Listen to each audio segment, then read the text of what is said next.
Welcome to the Ultimate Unwind. This is Grego, my Lego. No rush here. Just building, relaxing, and talking Lego.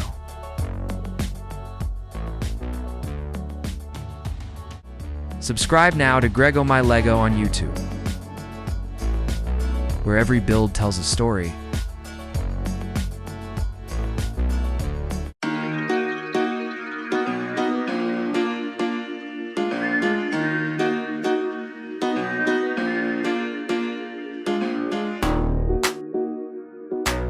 Hello, everybody, and welcome to the Newsmakers podcast, sponsored by the Tippecanoe Gazette. Today, we are talking to childcare choices. Very exciting. We have not had you guys on before, so please introduce yourselves. Hi, I'm Janine Rigg, and I am the brand new Executive Director at Childcare Choices. Like today was your first day?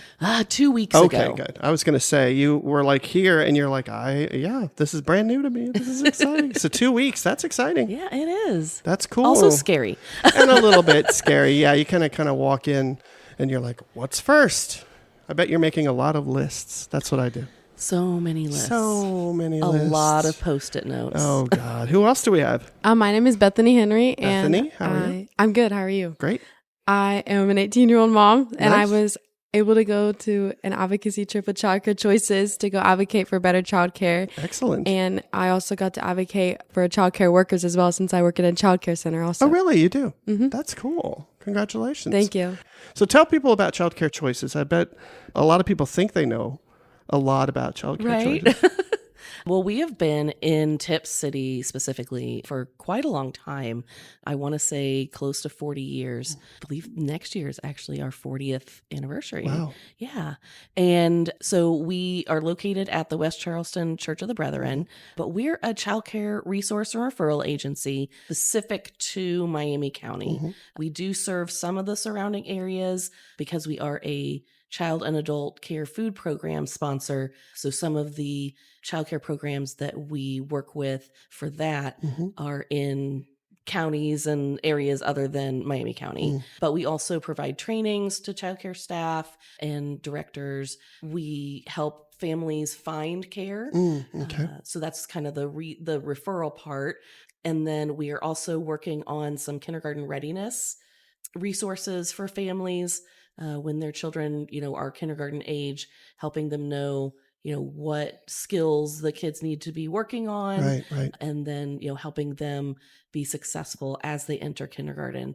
And so we have some early learning resources set up on our website, but we also have a brand new page that just launched, I want to say about 2 weeks ago. Hey, that's weird. It wasn't me, actually. It's a coincidence. It was my previous person who was in my position, Renee Tsunami, put up the page live. So that one. And then she clicked that and then went out the door. And then deuces. I know Renee. She's great. I love Renee. So she set up the page to have kind of a one-stop shop for any school district that you might be in Miami County. You can go and find those links and contact information for the people specifically at that school district who work with the kindergarten readiness and families and things like that. Nice. That is on our website as well. Yes, I have it pulled up here. There's a lot. I was looking at this before you guys got here, and there's a lot on here, a lot of different resources I don't think people know about. And I like the way it's all broken out by different areas. So if you're an employer, you know right where to go to look for information that you might be interested in. That is under construction. Yeah. Kindergarten readiness. That's interesting. I like that. And then find childcare. Is that the main thing people come to Childcare Choices for? Is they're frustrated and are having trouble finding somebody for childcare? Actually not. With the internet, putting things so accessible, right. We don't get a lot of phone calls anymore. It used to be very prevalent, back before the internet was such a big thing. But now, we do get some phone calls and messages, but not nearly as many as we used to. What would you say your main day-to-day top thing that your organization's working on, like top of mind every day? Well, some of the people in, your listening audience may be familiar with the story ladies that come to childcare programs. They work with preschool classrooms, and they come and they read a book to the kids, but then they also leave a copy of the book with every child that is in the classroom that they were working with. I didn't know they got a copy. That's awesome. And then also the teacher receives a book as well with activities to do with the kids. And it's all around certain themes. We've done, weather, we've done similarities and differences. We've done like plant life and bugs and things like that. So lots of different themes that the story ladies can do. And a lot of times it is connected to what the children are experiencing. Right. So like during the spring, it might be about bugs or flowers. During the fall, it might be, fall weather and, the trees losing their leaves. Apples is a big one around that time, pumpkins. And so, the things that they are already familiar with, we try to tie those themes to both things that they are experiencing, but also things that are important for them to experience, like the similarities and differences and shapes and things like that. I like that. That's good. And what age group is that? Pre-K. Okay. So like 3s and 4s, those types of classroom age ranges. But yeah, so the story ladies go into the programs specifically. And so, we get so many people that, when they find out that we are the one that does a story lady program, because it's been in place for 25 years now. Yeah, people know that program. Yeah. They're like, oh, my child did That's the story you lady guys. program. Yeah. And they loved it. Or we still have the books that you sent home. Or sometimes, if they have a really great memory, they may remember that they went through the story lady program as a preschooler. That's funny. Leaves. That's where I learned about leaves. Yeah. Acorns. That's cool. Well, good. It sounds like you are really out there in the community doing a lot of stuff. But I also heard that you guys just went to DC. So how does that work? You guys go to like different conferences around the country on occasion? So this was a specific grant that we had been awarded from the Childcare Aware of America. And they sponsored 4 family advocates to go to the symposium to be able to advocate for, accessible childcare, affordable childcare, to be able to tell their stories about what they experience as a parent and the struggles that they have. And so we all went, and Bethany was one of our family advocates. And you went to DC. Where'd you stay? Were you over in Virginia, or were you like downtown? We were in Arlington, Virginia. Oh, Arlington's nice. Yeah. I used to live in Alexandria, so that's a great area. There are some great restaurants in Arlington. Yeah, we tried a lot of food That's while Yeah. we were there. There was only one place I didn't care for, and it was like a Saigon. I don't know what kind of food it was. I think it was Thai. Thai? I didn't go out Yeah. that Was it night. too Oh, yeah. You were smart. You missed the only bad restaurant. Was it Thai or was it It was, I think it was, I don't remember. It was like, I don't know. It was like, Vietnamese maybe? yeah, that's what it was. I'm And I not a didn't fan care of for it. Vietnamese, and I like Thai food. And you'd think, okay, well, they live next door to each Yeah. other. I'm sure it's exactly the same, and it's completely different. One of my favorite places was this burger chain, and there was, I got a burger and fries, and then I think you got like a salmon or something. That was my favorite place that we ate at. Five Guys? I think That's where it started. It started in D.C. I It don't wasn't think that Five Five Guys has salmon. No, they don't. I was going to say, maybe at the original, because that's the original Five Guys is there in D.C. So 3 days of advocating, and you were up on the hill talking to people? We sure were. Oh, my goodness. That's Bethany, the do whole you thing. remember who all we talked to? we talked to, I can't pronounce his name, Houston? Houston. Yeah, Houston, yeah, that Houston. one. And then Yes, Yeah. the staffers. Yeah. Mike Carey was one of them. Okay. And Mike Turner, and then Bernie Marino. Oh, nice. Yeah. So you were there to talk to the Ohio folks about childcare choices in our area? Yes. So they actually had people from around the country that, were there. I don't remember how many states they said that were represented, but it was most of them. And so they all broke us out based on the region that we were representing, Ohio had a really big group. So there were people from Cincinnati and, the Dayton, Miami County area, also Cleveland, Columbus. So quite a few areas in Ohio that went and spoke to their area representatives. Okay. And you were there to advocate, obviously, for childcare choices, but for generally childcare providing programs in Absolutely. Miami County and in Ohio in general. So there were a lot of other Ohio people there. Yes.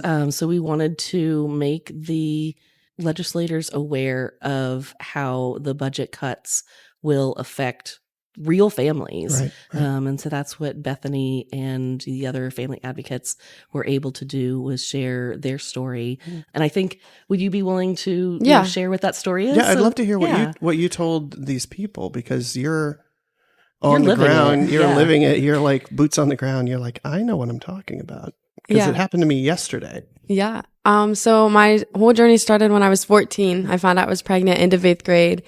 Obviously, it was not an accident because I knew what I had done, but at the same time, I was a little embarrassed about what had happened. So then I had my son at 15, halfway through freshman year.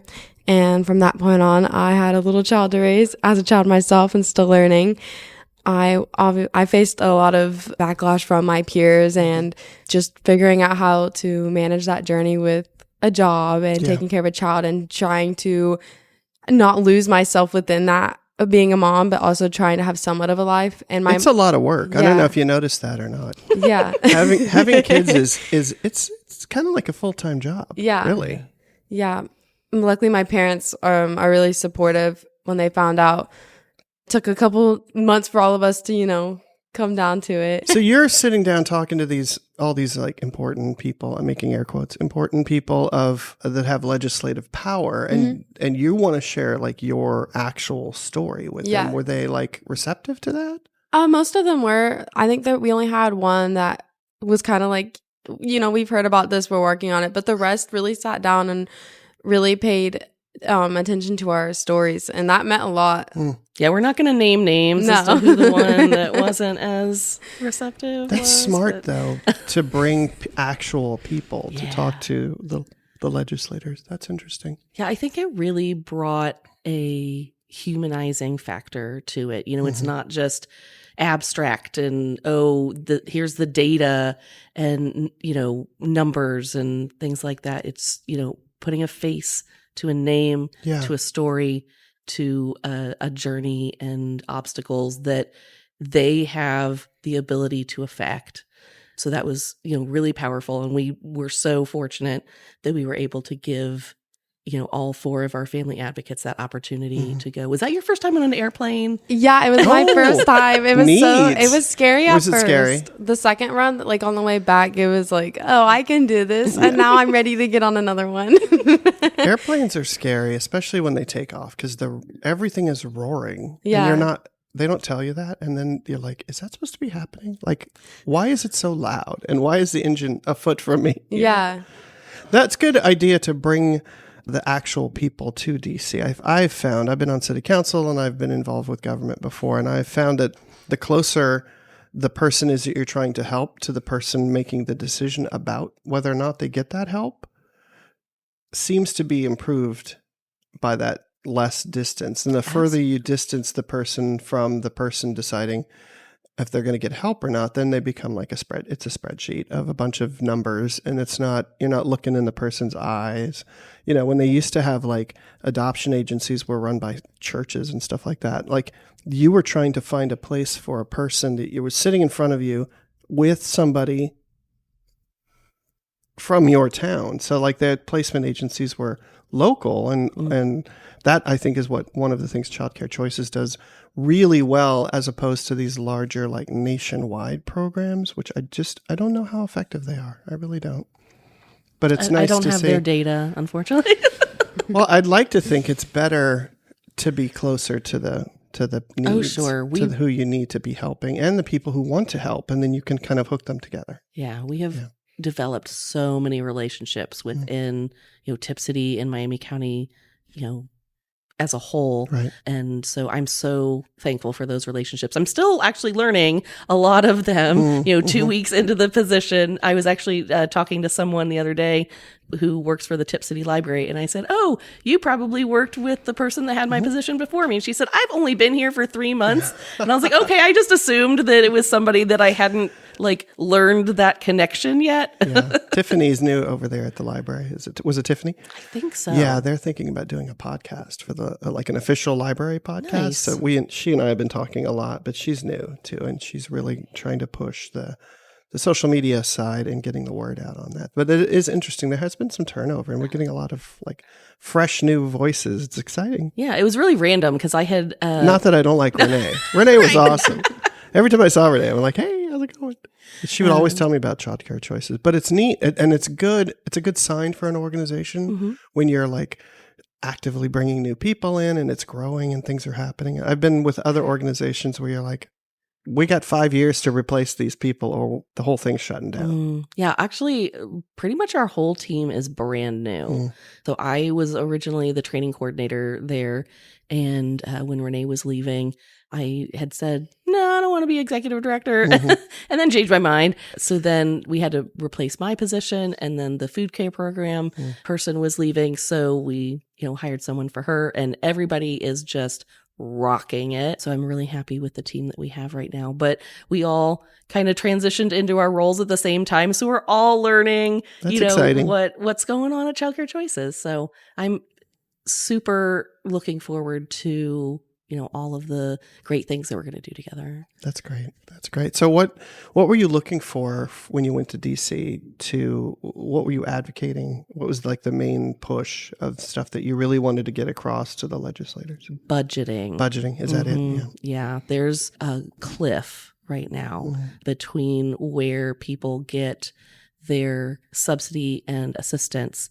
And then when they lose that, either by no fault of their own, or they get a better job and then they make too much, that kind of thing, then they just get cut off from the support. And having some kind of buffer to help them transition from having the subsidized payments for their childcare to paying 100%, which is very expensive, trying to, soften that a little bit is kind of what we were hoping for.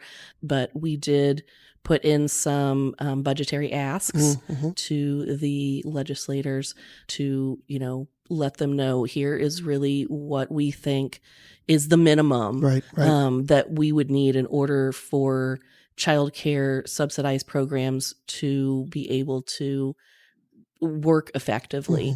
And so, letting them know what that would mean to families like Bethany. Right. I think one of the things that you were talking about with them was the struggle of being a teen mom and trying to afford, childcare in that regard. I think I remember you talking about the peers that you have that are also teen moms, and, if they didn't have the supportive parents like you do, what challenges they have. And what specifically were they? I remember the overall theme, but I just don't remember the specifics. I think you can speak way better to that. The main thing that a lot of us are really concerned about was if we want to get help, we can't get help because we're under our houses of our parents. So if one of my peers want to go sign up for the housing program, government assistance for housing, we can't do that because our parents make too much. So then it gets to the point where, okay, it's not just me moving out and becoming independent. I have a child also. So I can't just go out and rent an apartment because now my starting wage is not going to fulfill my son and I. So then I would have to be homeless to be able to even get help in the first place, which is not a reasonable thing to do. And that's the same with if someone wants to get on SNAP, we can't get on SNAP because of our parents. So we have to move out and be homeless and actually struggle, which I understand it's for struggling, but at the same time we can't just drown in order to get help, because then that's going to be so hard to get out of too. Right. And luckily I work in childcare, so I get free childcare, but I know a lot of my peers, sometimes they either struggle to find places to go to, or they have to get help from the government. But again, they can't do that because then their parents make too much. So the only way to get help is to move drown. out. You have to move out. Yeah, you have to move out. And then that's interesting that the parents' salaries disqualify you for that. That's interesting. And it makes it just so much more harder when you have a child to move out with them. So it's a sticky situation. And I know I'm at my school that I graduated from. They had a class for teen parents, and she got us family resource coordinator to work with. And that's helped a lot for me, at least, because I know myself, I am like freaking out because what do I do now? I graduated, I'm signed up for college, but like, how do I take the first steps to move out and be independent? And so we're working alongside a family resource coordinator to figure out those first steps and figure out how to get to be independent with another person who is going to depend on us. So is there subsidized housing for that? But you have to make the break. Yeah. Like you have to be like, I don't live with my parents anymore. Please give me a place to live. Yeah. But then you would have to move out first. Right. And it's just so, and I understand because there's like fraud and that's a big issue. Yeah. But it's just such a sticky situation, like especially for people who are teen moms. So I understand, but at the same time, it's really it makes it really difficult. Yeah, and you're like stuck between the two, and you want help, you have help, but you want other help, and then like that weird, it's like a weird like break that you have to make. Yeah, yep. That's interesting that they make them choose. Yeah, it's between resources. I mean, the system is working as intended, but it's not great. Yeah. So what was the name of the family resource coordinator? Do you remember if somebody listening is in a situation like that? I have it. So our friend over here who is watching Spider-Man, he's watching Alistair. Elmo. Oh, sorry, Elmo. That's Alistair, and that's Bethany's son. Oh, hi. How are you? He's on the phone. And I think that, making sure that, the audience understands that, this just speaks to the childcare struggles that we have because Bethany wasn't able to find somebody to watch Alistair today. So here he is with us, and we're happy to have him. Yeah, he's very well behaved. Thank you. But, that's just a testament to what we went to DC to advocate for is, the accessibility of quality childcare.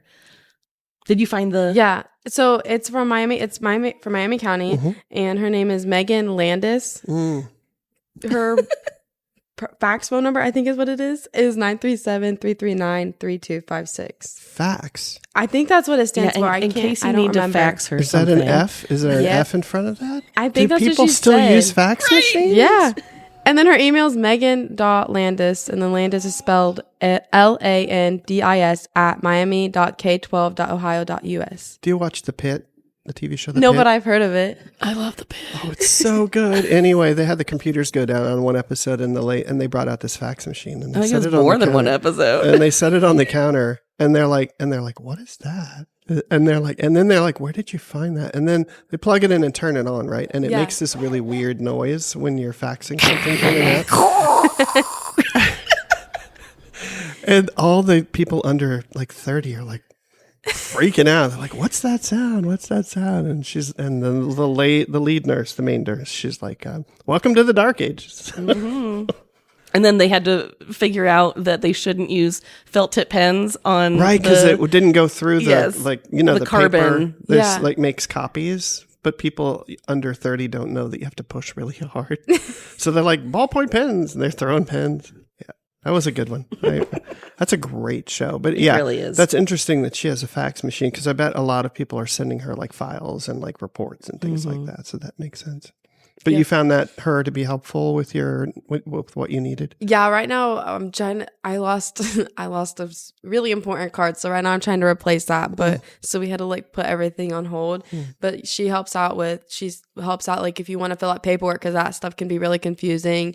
And she basically helps out with all the government stuff that can be really, really tricky because of the big words and the big papers. Yeah. And she'll give you like resources. So like I want to go to college. So she brought up a plan to fund that. So some ideas, some paths I can take in order to get there. I saw that on Instagram the other day. A couple super famous, some rich famous person, and both of their kids had gotten scholarships to school. And then in the comments, it's like, but what if that went to people that needed it? Because it was like Angelina Jolie's kids or something like that. And I'm like, why would they? I would think you would automatically kick you out of eligibility for a scholarship. Yeah. It should go to people that actually need it. That's a whole another thing is since I had my child so young, I wasn't involved with many sports.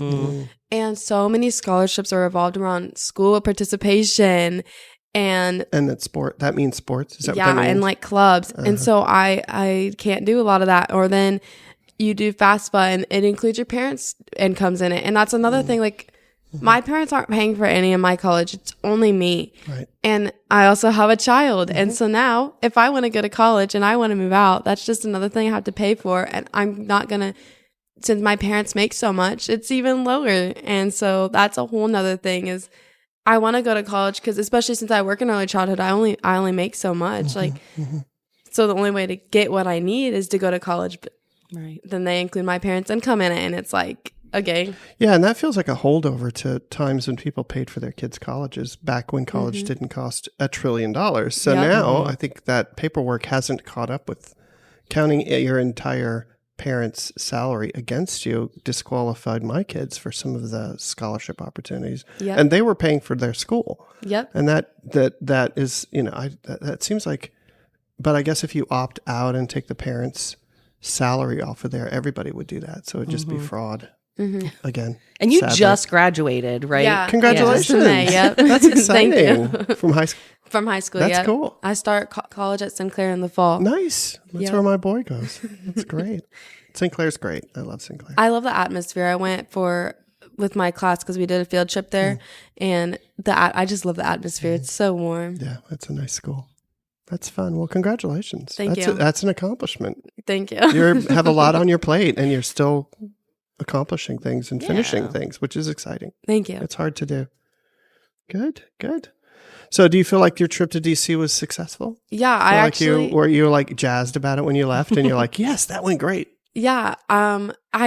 Afterwards I wanted to get into more stuff and I actually talked to one of the other parent advocates, Sarah is her name, and Groundwork Ohio actually reached out to me and I went on a meeting with them yesterday and I realized Sarah was on it.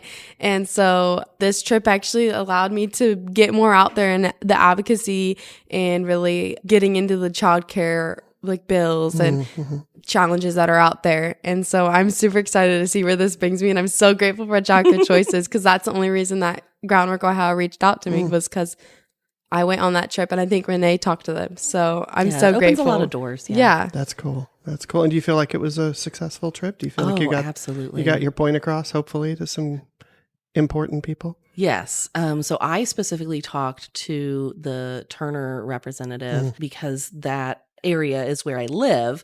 And so I was able to speak to my experience when my son was in childcare because that was more of a staffing issue. He is autistic. At the time, we did not have a diagnosis.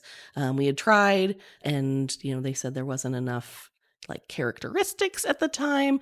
But like we knew, the things that he struggled with, and one of them was change to his routines. So they were having trouble keeping consistent staff in his classroom. And so when they would change the teachers, he would really struggle. And, for a couple weeks, while he was building that rapport and that relationship and the trust with the new teacher, his behavior was not the greatest. So I was able to talk to the representatives about how important it was to pay teachers, correctly so that they don't have as much turnover. Right. And consistency. Yeah. It sounds like that's what he needed was the same face every day so you can kind of settle in. Yeah. And when he, trusts you and feels safe, you are his best friend. That's great. Well, it sounds like it was a successful trip. Yeah. I'm glad you guys went. That's exciting. When was that? A couple weeks ago? It was at the beginning of May. Okay. So I think like May 3rd through the 6th is when we were there. Good. Can I, before you go, can I ask about your funding sources? So where does that come from? Is it mostly the state, or can people, like, if people want to help out, how could people help out? So actually, we don't get any money from the state. We have the money from the CACFP program, which is national. And what is CIA?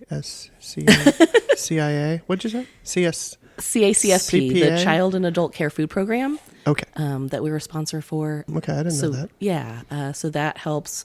And that is like family SNAP? Is that like a childcares. SNAP, but like a national? It is reimbursement for family childcare programs and also center programs. Really? But we Nationwide? Yes, nationwide. I didn't know that program existed. That's Yeah. interesting. We don't work with the centers, unfortunately. We just work with the family childcare programs. Mm-hmm. And so that reimburses them for the food that they provide to the children in their care. Okay. And so we help them make sure that all of their T's are crossed and their I's are dotted and they've got all the paperwork that they need and they're following all of the regulations.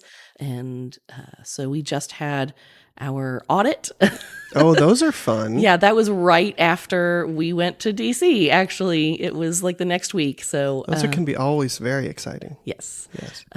So that is kind of the only government funding that we get. Everything else is from grants that we write and private donations and fundraisers. So nothing from the state of Ohio? Nope. I don't think anybody knows that. They do now. I'm breaking news. Breaking news. Do, do, do, do, do, do, do, do. Tip Gazette. Shocking. Breaking news. I did not know that. That's Yeah. interesting. I assumed you were funded in part or in whole by the state of Ohio. No. That's interesting. So if people do want to help, they've heard your story, they want to help out, how could people help out? On our website, there is a giving link that you can go to find our donation page. We appreciate any and all donations that people want to give to us, no matter how big or how small. Your voice went up when you said big. I think you would prefer big. I think people should help out. I really do. I think that's a great thing. So people can make a donation to your organization one time or like a repeating thing. Absolutely. And there are definitely times throughout the year that we have fundraising pushes, Giving Tuesday being one of them. We do have an end of year campaign that's going to be coming up. We have a gala. We just had the gala. It was actually the day before we left for DC was when we had our gala. You've had a busy month. Good Lord. May was Did you crazy. notice that May was insanely busy for you? Yes. And June too? Goodness gracious. Does everything happen all at the same time at Childcare Choices? 'Cause All that's the what it time. sounds like. But the gala, I've heard about that. I Yes, get so we that. had it was a derby inspired this year, and so that was a really great event that we had at the Tip Center. Quarter auction in the fall, and just different fundraising opportunities throughout the year. We will accept any generosity that people want to give us at any time. You can assign a certain program or use for that money, or you can say, I just want Childcare Choices to do really great things with I just this. want to help you. Yeah. Do good. Yeah. That's nice. I like that. Well, if people wanted to know more about Childcare Choices, how could they find out? We are on Facebook, Childcare Choices of Miami County. Our website is child-care-choices.org. We are on Instagram technically, but we don't do a whole lot on there.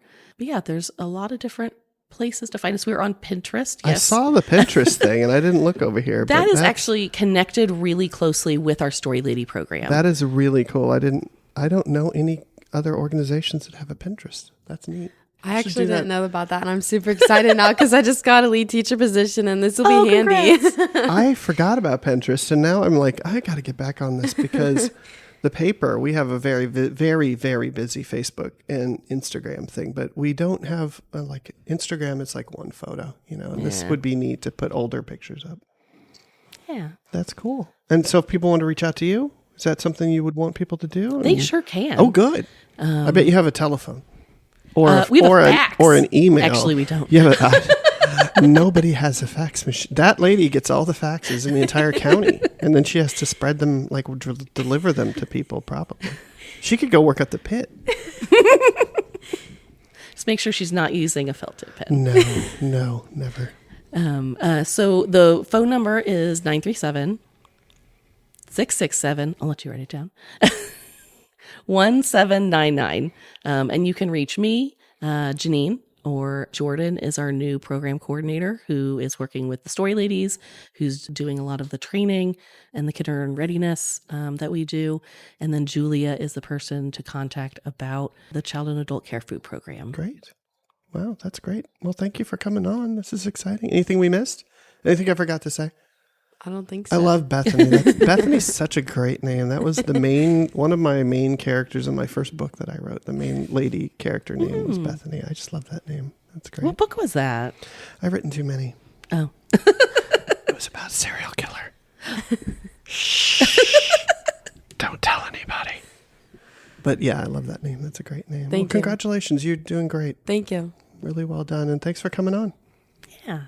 Awesome. Well, thanks everybody for joining us on today's episode of the Newsmakers podcast, sponsored by the Tip Gazette. We'll talk soon.